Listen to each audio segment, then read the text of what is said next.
很多创作者就在 YouTube 快要开始推他们的前几支影片选择了放弃，不是因为频道没有救，是因为他们一直在看错的数字。你盯着订阅数，它几乎没在动，上一支影片的观看数停在那里不动，你开始想是不是我的内容不够好，是不是这条路走错了？我告诉你，你猜错了原因，而且几乎所有在这个节点放弃的创作者都猜错了同一件事情。今天这支影片我会告诉你5个具体的信号，不是叫你盲目坚持的那种话，而是 YouTube 推播逻辑里面真实存在的模式。你可以打开后台直接对照，看完你会知道你的频道现在到底处于哪个位置，以及接下来该做什么，不该做什么。我是 Grayson， 这频道专门拆解 YouTube 流量以及变现逻辑。如果你想频道当成事业来做，一定要记得订阅。我也准备了一份 YouTube 新手成功宝典，你可以透过留言区去免费领取。首先第一个信号，你的观看数稳定的有点奇怪。很多创作者以为成长就应该是长这样的，200观看、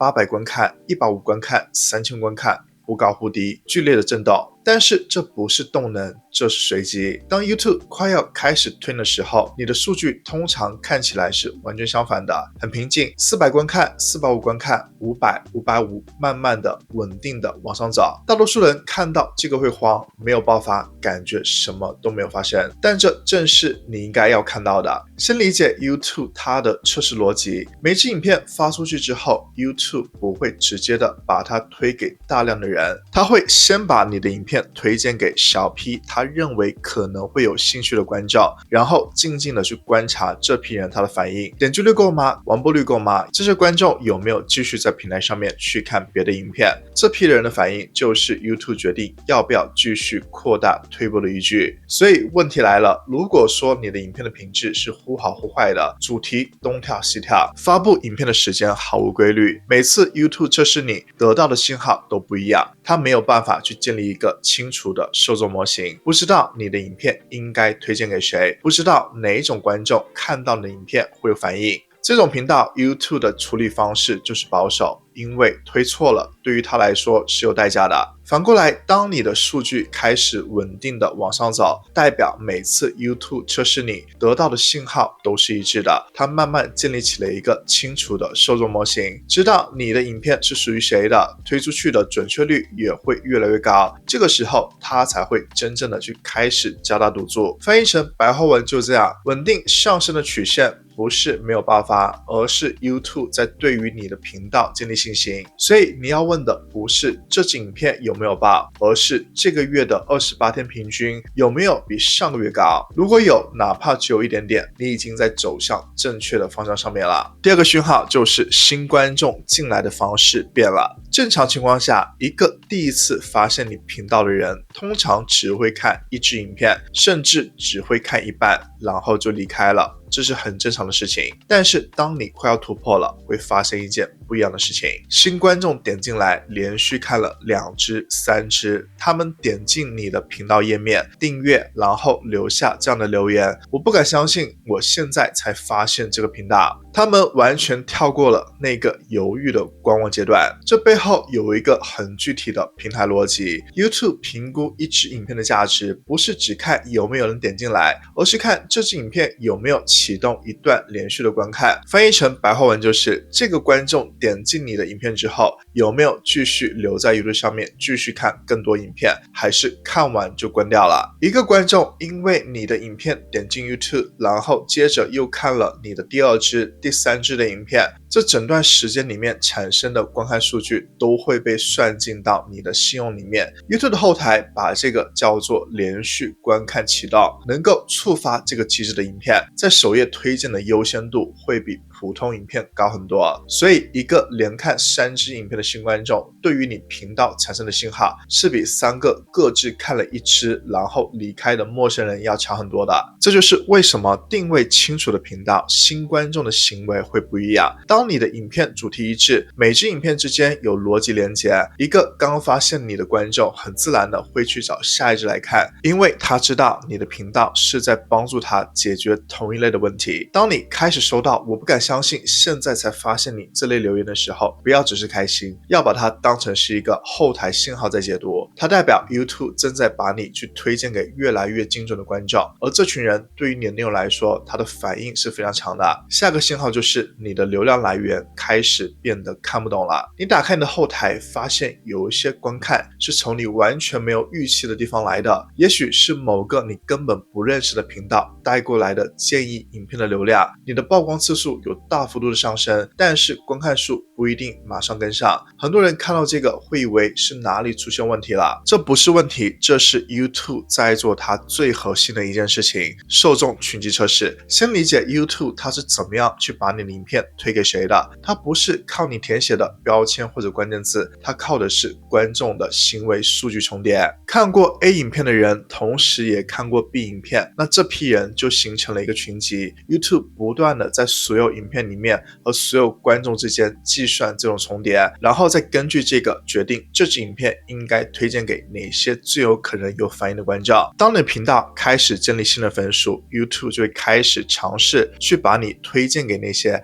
还没有确认过的群集，去看一下新的观众对于你有没有反应。这就是为什么你会突然看到从不认识的频道来的建议影片流量，因为那个频道的观众群集和你的核心观众是有行为上的重叠的。 YouTube 在测试这条路到底走不走得通。这个阶段有一个关键数字你是要特别注意的，就是曝光点击率。曝光次数上升代表 YouTube 给了你更多被看见的机会，但是它同时也在观察这些新的观众看到你的缩图和标题有没有想点进来呢？如果点击率掉了， YouTube 就会知道这个群集是不对的，就会缩回去。如果点击率维持住了，它就会继续往外扩。所以当你看到流量来源变得很奇怪，不要慌，你要做的事情只有一件，确认你的缩图和标题对于这些新的观众来说是清楚的，是有吸引力的。 YouTube 它在学习你是属于哪里的，你的工作就是让它的每一次测试都通过。我现在有一堂免费的公开课，专门拆解 YouTube 的流量逻辑，包括 YouTube 是怎么决定要不要推一支影片，以及你的频道定位应该怎么设，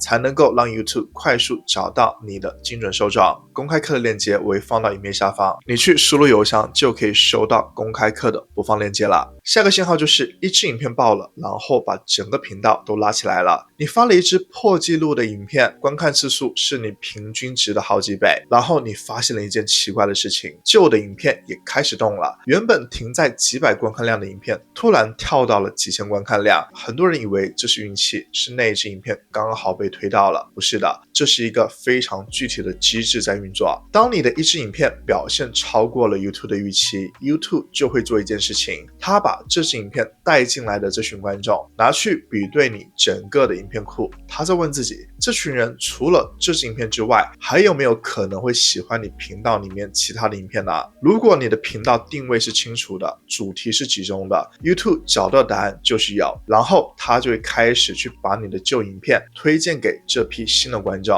而这批新的观众因为看过你爆款的影片，对于你已经有初步信任了，点击率和留存率往往会比冷流量好很多。这就是所谓的频道整体拉升，不是一支影片爆了，而是这支影片成了整个频道入口。但是这里有个前提，很多人都没有意识到，如果说你的频道的主题是分散的，今天去做 YouTube 教学，明天做旅游 Vlog， 后天做开箱， YouTube 就算想帮你做这件事情，它也是做不到的，因为它没有办法去确认看了你爆款影片的这批人会不会对于你其他的影片是有反应的。主题分散的频道，爆款影片就是孤立的爆款，其他影片不会跟着动，而定位清楚的频道，爆款影片就是整个频道的杠杆。还有一件事情，这个时候绝对不能做的就是松懈。很多创造者冲出一支大影片之后，更新频率就下降了，品质也降低了，以为已经站稳了。但是 YouTube 拉升频道的前提是他认为你的频道还在持续产出值得推播内容，一旦你停下来了，他的信心也会跟着下降。动能是需要持续的喂养的。